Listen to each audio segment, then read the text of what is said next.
काश्यादिभ्यश्च ठञ् ठौ इस सूत्र पर चर्चा कर रहे थे और इस सूत्र के अंतर्गत दो प्रत्यय बताए गए हैं। एक प्रत्यय ठय है और दूसरा प्रत्यय ङिठ है।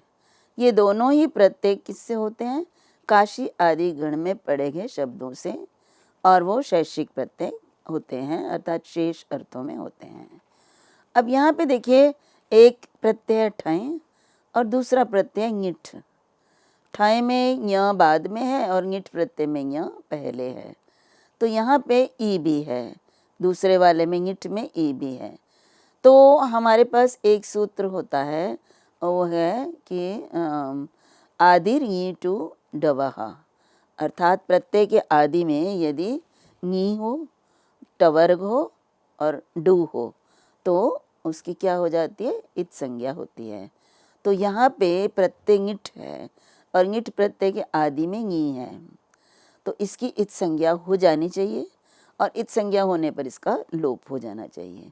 परंतु यहाँ पर देखना पड़ेगा क्योंकि स्वर विधान की दृष्टि से इसमें कुछ और भी जो है विशेष है। तो सबसे पहले हम देखेंगे ठय प्रत्यय। ठय प्रत्यय में य हलन्त्यम तस्य लोपः, इसका लोप हो जाता है। ङिठ में मैंने अभी बताया कि आदिर ङी टू डवः से ङी का लोप प्राप्त, ङी की इत संज्ञा प्राप्त होती है और उसका लोप हो जाता है। लेकिन यहाँ पर ईकार के लिए कहा कि यहाँ पे ईकार की ईकार जो है वो उच्चारण के लिए है, वो ञी के साथ ञ के साथ उसको नहीं लेंगे। लोप तो केवल ञ का ही होगा, केवल ञ ही है इत संज्ञक और इसी का लोप होगा। ई उच्चारण के लिए है। अब उच्चारण के लिए है तो ये भी समझना पड़ेगा कि ई उच्चारण के लिए का मतलब क्या है। यदि ई नहीं होता है तो ञ और ठ जो है वो के उसको हम बोल नहीं सकते। ञ, अब हम जानते हैं कि कोई भी व्यंजन अकेला बिना स्वर के नहीं बोला जाता, तो इसलिए ञ का उच्चारण हो सके इसलिए ई का प्रयोग किया गया है। तो ईकार ञी पूरे को लेकर नहीं, इसलिए यहाँ पर ञ की तो इत संज्ञा होकर उसका लोप हो जाता है और ईकार क्योंकि उच्चारण के लिए है इसलिए ईकार का भी उच्चारणार्थ होने के कारण उसका लोप हो जाता है। तो यहाँ पे देखिए ये भी इसी प्रकार से ये भी बताया गया कि यकार ही दोनों में। अब यहाँ पे क्या हुआ, अब यदि हम ई को साथ लेते हैं तो ङी का इत संज्ञक होती है, लेकिन जो ई है वो हटा देते हैं, केवल उच्चारण में उसका प्रयोग देखते हैं और बचता क्या है? दोनों में ञ बचता है, ठय में भी य, ङिठ में भी ञ। तो अब यहाँ पे ठय के ञ की भी इत संज्ञा और ङिठ के ञ की भी इत संज्ञा, तो दोनों में क्या शेष बच गया? ठ। दोनों में ही ठकार शेष बच गया और दोनों ही प्रत्ययों में एक ञ पहले है और दूसरे में ञ बाद में, एक में बाद में है दूसरे में पहले है। तो यहाँ पे क्या प्रयोजन है? तो प्रयोजन इसमें जब हम स्त्री प्रत्यय लगाते हैं तो वहाँ पर ठय और ङिठ दोनों में क्या अंतर है और दोनों में लगाने से दोनों के स्त्री प्रत्यय में क्या रूप बनते हैं, इसके लिए इसका प्रयोजन है।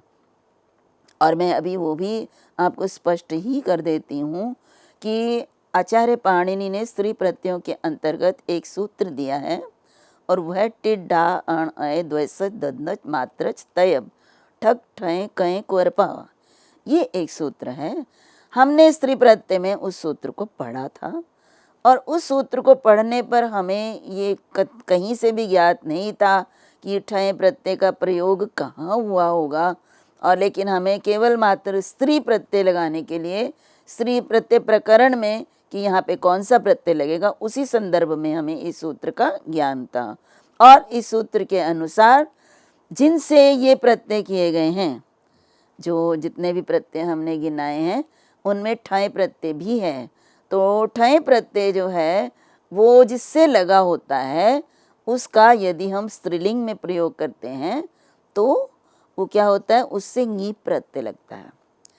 और भी प्रत्यय हैं, टित प्रत्यय, टिड ढा प्रत्यय, अण प्रत्यय, ऐ प्रत्यय, द्वस्त ददनच मात्रच तयप ठक ठय, तो इनमें ठय प्रत्यय भी है। तो जिनसे ठय प्रत्यय लगकर शब्द बनाए जाते हैं और उन शब्दों का स्त्रीलिंग में यदि हमने प्रयोग करना है तो स्त्रीलिंग के लिए ङी प्रत्यय लगेगा। अब यहाँ पर देखिए यहाँ पे जो ठय प्रत्यय दिया है हमारे पास, ये मैं इसलिए बता रही हूँ कि जब ठय और ङीठ दोनों ही प्रत्ययों में ठ ही शेष बचता है और ठस्य का सूत्र द्वारा ठ के स्थान पर इक हो जाता है, तो फिर दो सूत्र देने की क्या आवश्यकता है? एक में ठय, एक में ईंठ, एक में पहले यहाँ बना दिया, बाद में यहाँ दे दिया, दूसरे में पहले दे दिया। तो इसका प्रयोजन देखिए, आचार्य पाणिनि की जो अष्टाध्यायी है वो इतनी व्यवस्थित है कि जो उन्होंने यहाँ पे सूत्र में ठय और ईंठ दोनों दिए हैं वो इस दृष्टि से दिए हैं कि उन्होंने ये उन शब्दों को स्पष्ट किया है जो स्त्रीलिंग बनाने पर जिनके रूप दो बनते हैं स्त्रीलिंग में। तो यहाँ और वो टिड्ढा अण है। तो यहाँ पे एक बात तो बहुत ही स्पष्ट हो जाती है कि यदि कोई ये कहे कि पाणिनि जो है एक नहीं, एक से अधिक थे, अष्टाध्यायी की रचना करने वाला पाणिनि एक नहीं है, ये तो संभव ही नहीं हो सकता। क्योंकि जिन पाणिनि ने टिड्ढा अण अय द्वय सच आदि सूत्र बनाया है वो इसीलिए बनाया है कि ताकि उन्होंने यहाँ पे वो जो सूत्र बनाया जिसमें ठय और ङीठ दोनों दो जो है प्रत्यय देना, तो ये दोनों का सामंजस्य एक ही व्यक्ति के द्वारा यदि रचना की जाती है तो तभी हो सकता है। तो चलिए हम आगे बढ़ते हैं। तो अभी मैंने आपको बताया कि यहाँ दोनों में ठ शेष रहता है और एक में यहाँ बाद में है, एक में यहाँ पहले, और उनका लोप हो जाता है। इकार का भी केवल मात्र उच्चारण प्रयोजन है और जिनका प्रयोजन उच्चारण होता है वो उनका लोप हो जाता है। और स्त्री प्रत्यय में इनका विशेष प्रयोजन है ठय और ईंठ दोनों को अलग अलग देने का, और वो क्या है, ठय प्रत्यय होने पर ङी प्रत्यय लगता है और जब ठय प्रत्यय ईंठ प्रत्यय होता है तो वो अजंत बन जाने के कारण अजाद्यता टाप सूत्र द्वारा टाप प्रत्यय होता है। तो इससे दो रूप बनते हैं, एक काशिकी और एक काशिका। काशी आदि गण में तो काशी आदि गण का पहला ही शब्द जो है वो काशी है। तो काशी ह्रस्व इकारांत शब्द है, तो काश्याम भवः काशी में उत्पन्न होने वाला। तो यहाँ पे काशी शब्द से जो है वास्तव में शब्द क्या है, काश। तो काश से इन प्रत्यय लगाकर काशी बनता है। गण पाठ में काशी शब्द है, लेकिन काशी शब्द बनता कैसे है, तो काशी शब्द काश शब्द से इन प्रत्यय लगाकर काशी बनता है। और एक दूसरा काशी भी प्रयुक्त होता है, दीर्घ इकारांत भी बनता है। और वो कैसे बनता है, वो काश धातु भी है। काश धातु से अच प्रत्यय कृदंत है, कृत प्रत्यय है, तो अच प्रत्यय लगाकर फिर काश शब्द बन जाता है। फिर काश शब्द से स्त्रीलिंग में ङीप लगाकर काशी बनता है। तो काशी ह्रस्व इकारांत और काशी दीर्घ इकारांत दोनों ही शब्द जो हैं वो उचित हैं, सही हैं, लेकिन एक जो ह्रस्व इकारांत है वो काश शब्द से बनता है इन प्रत्यय लगाकर, तद्धित प्रत्यय लगाकर, जबकि काशी जो दीर्घ इकारांत शब्द है वो काश धातु से पहले अच प्रत्यय लगाने पर कृदंत प्रत्यय कृत प्रत्यय लगाने पर कृदंत शब्द बन जाता है काश, और फिर उसको स्त्रीलिंग में ङी प्रत्यय लगकर काशी शब्द बनता है। अब देखिए, अब काशी शब्द और काशी दोनों ही शब्द जो है शुद्ध हैं, तो इसलिए दोनों ही शब्दों से ठय और ईंठ प्रत्यय लग सकते हैं। तो यहाँ पे देखिए काशी और काशी दोनों को मैंने एक साथ आपके सामने दिया है, और जब हम काशी शब्द से ठय प्रत्यय करते हैं तो दोनों ही परिस्थितियों में काशिकी शब्द बनता है। अब काशिकी शब्द कैसे बनता है, अब काशी से ठय प्रत्यय लगाते हैं, ञ की इच संज्ञा होती है, ठ का इक हो जाता है ठस्य कह सूत्र द्वारा, तो काशी और फिर इक, और फिर उसके बाद काशी का जो इकार है उसका यस्येति च से लोप हो जाता है। देखिए, चाहे ह्रस्व ई हो चाहे दीर्घ ई हो, दोनों का लोप हो जाता है और फिर हमारे सामने काशिक दोनों का ही रूप बनता है। संभवतः ये बात स्पष्ट हो गई। और काश्याम भवा देखिए जब आप हमारे सामने सिद्धि करने के लिए आता है, तो जब हम उसका विग्रह करते हैं तो समास के समान विभक्ति को हमेशा अलग करते हैं। बार बार हम उसको इसलिए नहीं बताते कि ये बात तो स्पष्ट ही है कि जब मैं ये कहती हूँ काश्याम भवाः, और जब इसको हम प्रत्यय लगाते हैं तो काश्याम में जो मूल शब्द है और जो विभक्ति लगी है उनको पृथक ही करना होता है। तो जैसे काश्याम भवा, तो काशी और काशी दोनों के साथ सप्तमी विभक्ति एक वचन में ङी लगेगा। तो काशी ङी, ह्रस्व इकारांत, काशी ङी, दीर्घ इकारांत करने के बाद भव अर्थ में ठय प्रत्यय होगा। ये प्रक्रिया तो हमें हर बार करनी ही करनी है। प्रत्यय को लगाने से पूर्व उस पद के जो मूल शब्द है और उसमें लगी विभक्ति है उनको हम अलग करते हैं, तभी तो हम सुपो धातु प्रातिपदिक सूत्र द्वारा इसके विभक्तियों को लोप करके हमारे सामने एक केवल शब्द ही रह जाता है। तो यहाँ पे देखिए हमने प्रत्यय किया, तो मैंने आपको बताया कि दोनों परिस्थितियों में काशिकी बनता है, ह्रस्व इकारांत हो चाहे दीर्घ इकारांत हो। और फिर काशिक ठस्य बना। अब काशिक कैसे बना, तो देखिए काशी में जो ई है ना, चाहे ह्रस्व है चाहे दीर्घ है, उसका यस्येति च सूत्र द्वारा लोप होकर फिर हमारे पास काश ही बचता है, ह्रस्व वो बिना स्वर का। और फिर जब उसमें ह्रस्व ई मिलाते हैं काशिकी बन जाता है, काशिक। अब काशिकी कैसे बना, शब्द हमारा बनेगा काशिक, प्रत्यय लगाने के बाद, ठय प्रत्यय लगाने के बाद दोनों ही परिस्थितियों में काशिक शब्द बनता है। और फिर काशिकी कैसे बनता है, काशिकी हम उसको जब स्त्रीलिंग में प्रयोग करना है तो काशिक से टिड्ढा अण अय सूत्र जो मैंने बताया उससे ङीस प्रत्यय होकर, ङी प्रत्यय होकर यहाँ पे काशिकी बनता है। दूसरा शब्द, दूसरा कैसे बना, काशिका कैसे बना, देखिए काशिका वृत्ति एक बहुत ही महत्वपूर्ण व्याकरण का ग्रंथ है जिसमें आचार्य पाणिनि के सूत्रों पर विशाल काय वृत्ति लिखी गई है। तो वो काशिका शब्द कैसे बनता है उस पर भी हमें ध्यान देना पड़ेगा। तो यहाँ पे काशी और काशी दोनों शब्दों से जब हम ईठ प्रत्यय करते हैं, वो ठय प्रत्यय है या ईठ प्रत्यय करते हैं, तो ईठ प्रत्यय करते हैं तो तब भी हमारे पास काशिका ही बनेगा, तब हमारे पास काशिकी नहीं बनेगा। ये ध्यान रखना है हमें कि जब ईठ प्रत्यय करते हैं तो केवल काशिका बनता है, काशिकी नहीं बनता। अब काशिकी क्यों नहीं बनता, क्योंकि ठय प्रत्यय लगने पर ही ङीप होता है, और ठय प्रत्यय नहीं लगता, ङीठ प्रत्यय लगता है तो ङीप नहीं होता, केवल टाप प्रत्यय होकर ही रूप बनता है। तो इसी प्रकार से जो वेदौ भवः, वेदी में होने वाला, तो वेदी शब्द से ठय प्रत्यय लगाने पर वेदिकी बनता है, वैदिकी बनता है, और वेदी शब्द से ङीठ प्रत्यय लगाकर वैदिका बनता है। तो ये स्पष्ट हो जाना चाहिए कि ठय प्रत्यय जब करेंगे तो स्त्रीलिंग में ङी प्रत्यय होगा, और ङीठ प्रत्यय करेंगे तो वो टाप प्रत्यय होगा, ङी प्रत्यय नहीं होगा। अब जो शब्द है इसके अंतर्गत आते हैं उस गण में, उन शब्दों के विषय में थोड़ा सा हमें ज्ञात होना चाहिए कि ये शब्द हैं और इन शब्दों से ठय और ङीठ प्रत्यय लगकर रूप बनते हैं। काशी, वेदी, संज्ञा, संवाह, अच्युत, मोहमान, फिर है शकुलाद, हस्तिकर्ष, फिर उसके बाद कुदामन, हिरण्य, करण, गोधाशन, भौरिकी, फिर भौली डूगी, अरिंदम, सर्वमित्र, देवदत्त, साधुमित्र, दासमित्र इत्यादि ये जो हैं काश्यादि गण में पढ़े गए शब्द हैं।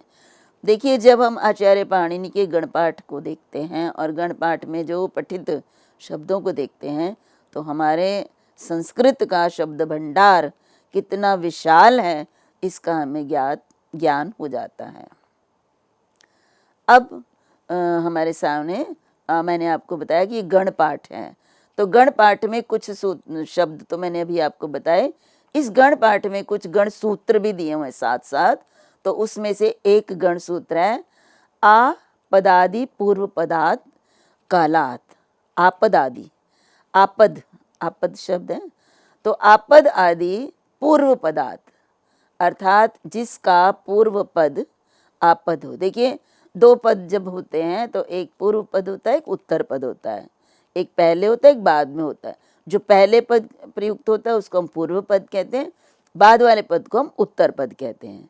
तो जिसका पूर्व पद आपद आदि हो, आपद और भी आपद, ऊर्ध्व, तत्, ये इस तरह से हमारे पास शब्द हैं जिनके विषय में मैं आगे आगे सिद्धियों में आपको स्पष्ट करूंगी। तो आपद आदि जिसके पूर्व पद होते हैं, ऐसे कालात, कालवाची शब्दों को भी क्या होता है, इसी गण में पढ़ा जाता है, काश्य आदि गण में पढ़े जाते हैं। कौन से शब्द? कालवाचक। और इनका पूर्व पद आपद है, तो आपदवादी कालवाचक शब्द भी काश्यादि गण में ही पढ़े गए हैं। जैसे आपत्कालिकी, आपत्कालिका, ये देखिए शब्द हमारे रोज़मर्रा की भाषा में प्रयुक्त होते हैं, लेकिन हमें ये नहीं पता होता कि वास्तव में शब्द संस्कृत से ही जो है निकले हैं और किस तरह से ये बनते हैं, उसके विषय में ये तद्धित प्रकरण बहुत ही महत्वपूर्ण है। तो यहाँ जैसे आपत्कालीन, आपत्कालिकी, आपत्कालिका, ये जो शब्द हैं ये कैसे बनते हैं, तो ये इनके विषय में कहा कि ये काश्य आदि गण में पढ़े गए हैं। और आपद पूर्व पद है, हमारे सामने आपद है पहला पद, और काल शब्द बाद में है।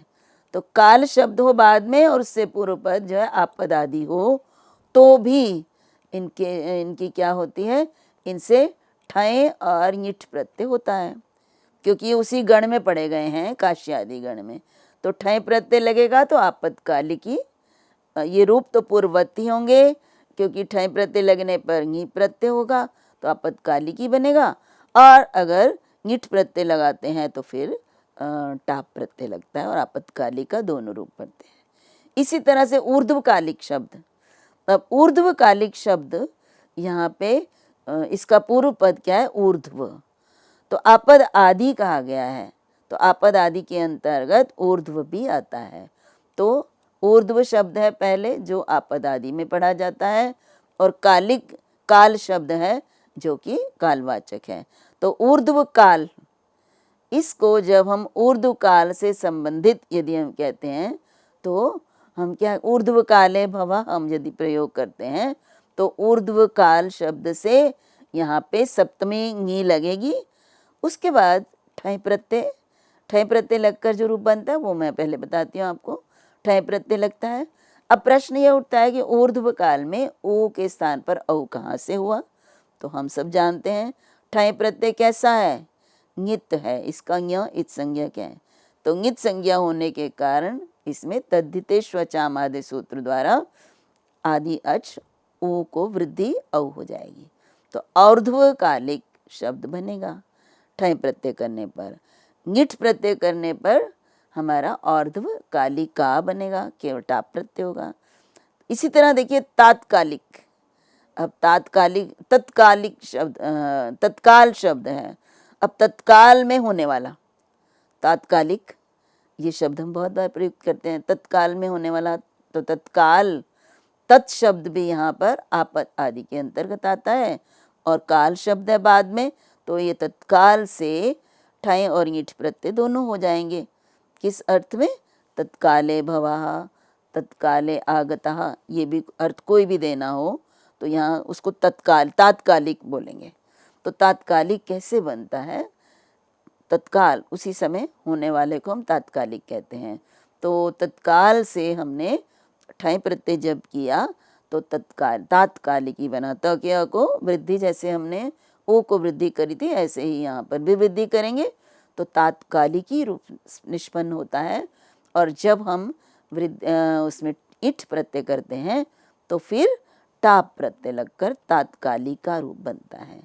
यहाँ पर एक बात और ध्यान में रखना है कि ठय और ईठ को जब एक ही से रूप बनते हैं तो दोनों का प्रयोजन एक तो स्त्री प्रत्यय में आवश्यक होता है, दूसरा यहाँ पर स्वर विधान की दृष्टि से भी इसका प्रयोजन होता है कि यदि य इत संज्ञक होगा, पूर्व में होगा या बाद में होगा तो उससे क्या उनका प्रयोजन है। ये स्वर विधान की दृष्टि से, उदात्त आदि करने की दृष्टि से भी इसका विशेष महत्व होता है। अब अगला सूत्र आपके सम्मुख जो मैं प्रस्तुत करने जा रही हूँ वो है गर्तोत्तर पदात् छः। अब देखिए, अभी हमने छ प्रत्यय करने वाले सूत्रों में पढ़ा कि जिनकी भी वृद्ध संज्ञा करते हैं उनसे छ प्रत्यय होता है। अब यहाँ पे वृद्ध संज्ञा वाली बात नहीं आ रही है, कुछ विशेष परिस्थितियों में कुछ विशेष शब्दों की भी से भी छ प्रत्यय होता है, भले ही उनकी वृद्ध संज्ञा ना भी हो। अब वृद्ध संज्ञा के तीनों सूत्र हमें ध्यान में रखने हैं। वृद्ध संज्ञा करने वाले हमारे तीनों सूत्र जैसे मैंने बताया, वृद्धिर्यस्या चामादिस्तद्वृद्धम, त्यदादि नीच, और अभी जो हमने आपके सामने सूत्र पढ़ा वो उससे भी इनकी वृद्ध संज्ञा होती है। अब वृद्ध संज्ञा और भी होती है, और वृद्ध संज्ञा और किसकी होती है? तो ये सूत्र है गर्तोत्तर पदात् छः। वृद्ध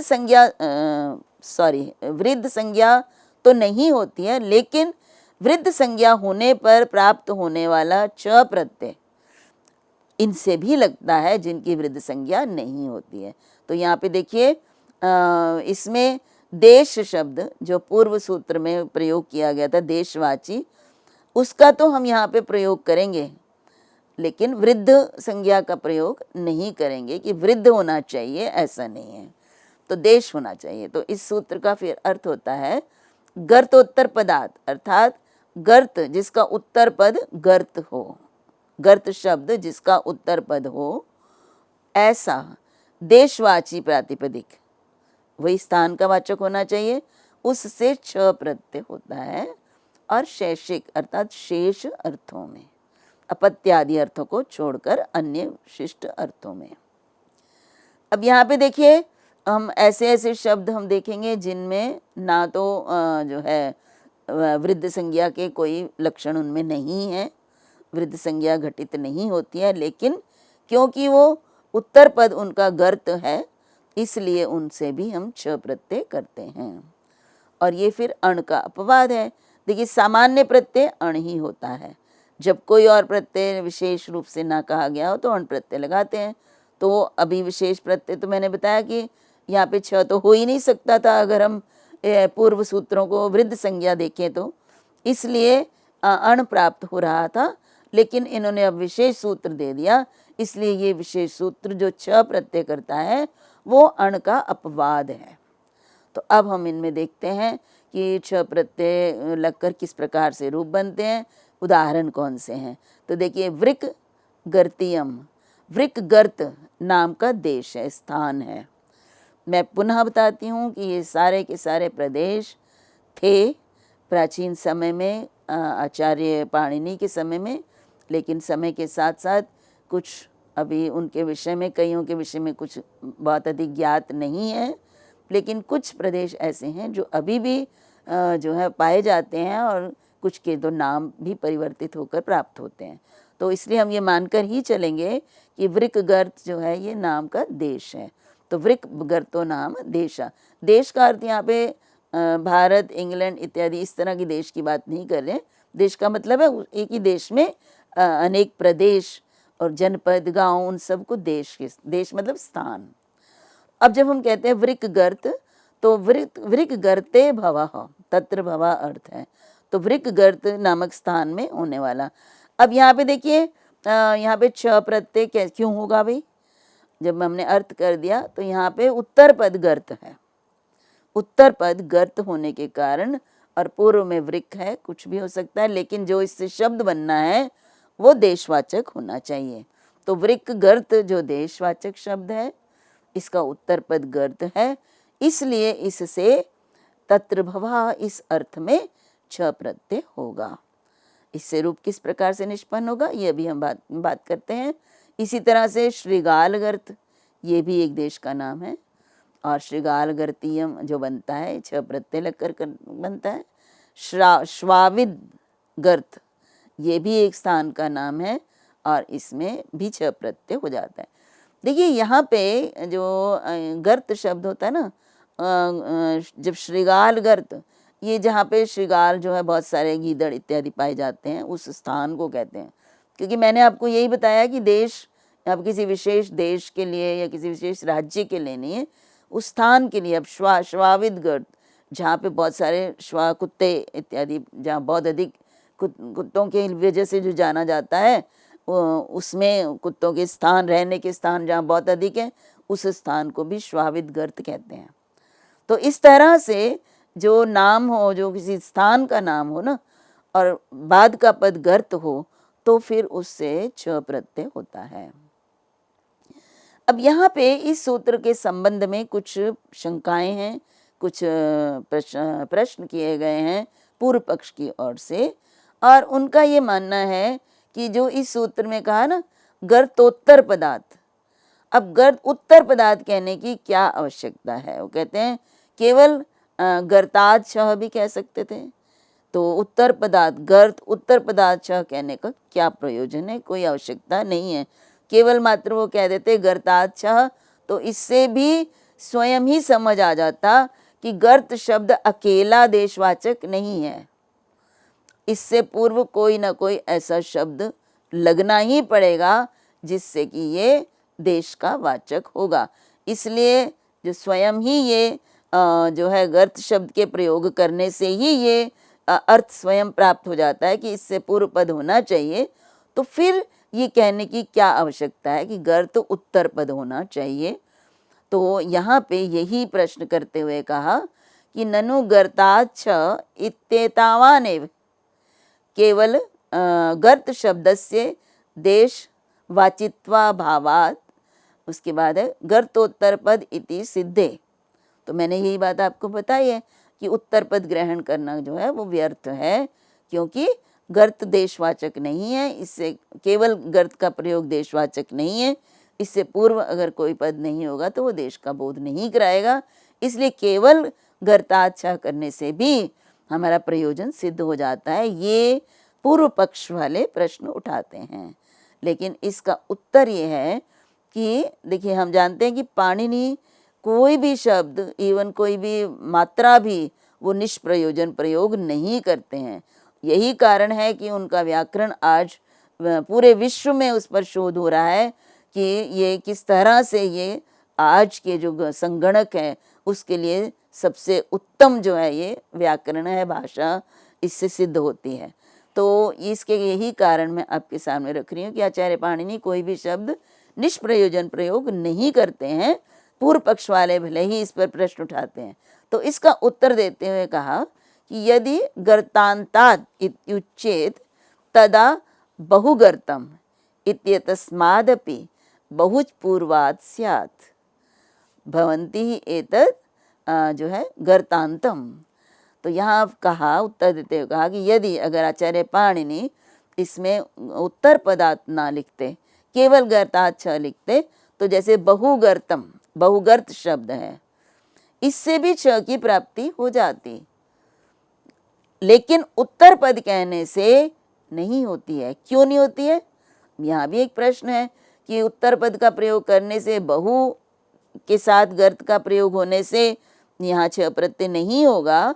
तो इसका कारण ये है कि ये जो उत्तर पद और पूर्व पद का जो प्रयोग है ये समास में होता है। समास में पूर्व पद और उत्तर पद होता है, अन्यथा पूर्व पद उत्तर पद का प्रयोग और कहीं नहीं होता। और बहु और गर्त, इन दो, ये समास तो नहीं है, इन दोनों में समास नहीं प्रयोग किया गया है, इसलिए समास होने पर पूर्व पद उत्तर पद होता है। और इस सूत्र में भी यदि ये नहीं होता उत्तर पद का प्रयोग, तो समास भिन्न जो शब्द बहुगर्त आदि बनते हैं उनसे भी छ प्रत्यय हो जाता, और छ प्रत्यय होने पर जो रूप नहीं बनना चाहिए था वो अशुद्ध रूप बन जाता। तो इस प्रकार से हमने देखा कि जिनके उत्तर पद में गर्त शब्द है उनसे छ प्रत्यय लगता है और देशवाचक है। छ प्रत्यय लगने पर ईय रूप हो जाता है, तो इसलिए वृक गर्त से लगेगा, छ को ईय होकर वृक गर्तीय बन जाएगा। फिर उसके बाद श्रृगाल गर्त से होगा तो छ प्रत्यय लग के छ को ईय हो जाएगा, श्रृगाल गर्तीय।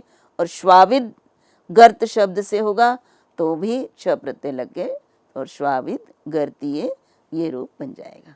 तो इस प्रकार से छ प्रत्यय जहाँ वृद्ध संज्ञा नहीं होती है उनमें से कौन सा पहला सूत्र है वो मैंने आपके सामने प्रस्तुत किया इसके बाद और भी ऐसे शब्द हैं जो वृद्ध संज्ञक ना होने पर भी जिनसे छ प्रत्यय लगता है। तो अगले व्याख्यान में मैं उन पर आपके साथ चर्चा करूंगी। तब तक के लिए आप सभी को मेरा नमस्कार। सभी का धन्यवाद।